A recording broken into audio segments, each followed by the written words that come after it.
Plus Messengerning o'zbek tilidagi mavzudan tashqari guruhida bir savol kelib qopti. Menga qiziq tuyuldi.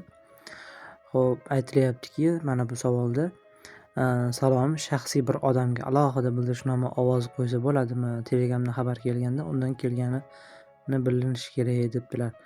Albatta bo'ladi. Demak, buning uchun mana shu odamga kiramiz. Mana bu yerda kod qilish degani bor va bu yerda esa sozlamalar degani bor. Xo'p, mana shu yerdan sozlashga kiramiz. Bu yerda maxsus bildirishnomalar deb ko'rsatib turibdi. Mana bu yerda ko'ryapmiz. Va mana bu yerda esa tovush degani bor. Mana bu yerda esa birlamchi bo'lib turibdi. Mana shu tovushda turibdi. Buni istaganini qo'yib olsak bo'ladi. Barchasini o'zgartirib chiqsak bo'ladi. Va buning uchun albatta telefonimizda Plus Messenger uchun yoki bo'lmasa Telegram uchun albatta bildirishnomalarga ruxsat berilgan bo'lishi kerak, ya'ni ovoz yoqilgan bo'lishi kerak.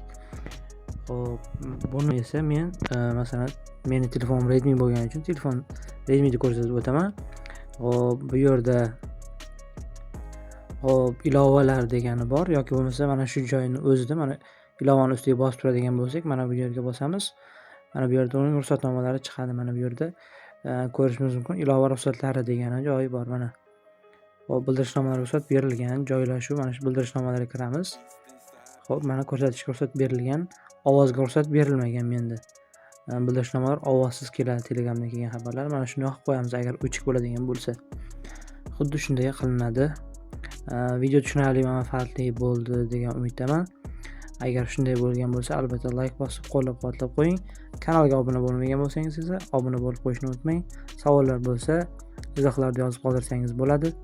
E'tiboringiz uchun rahmat.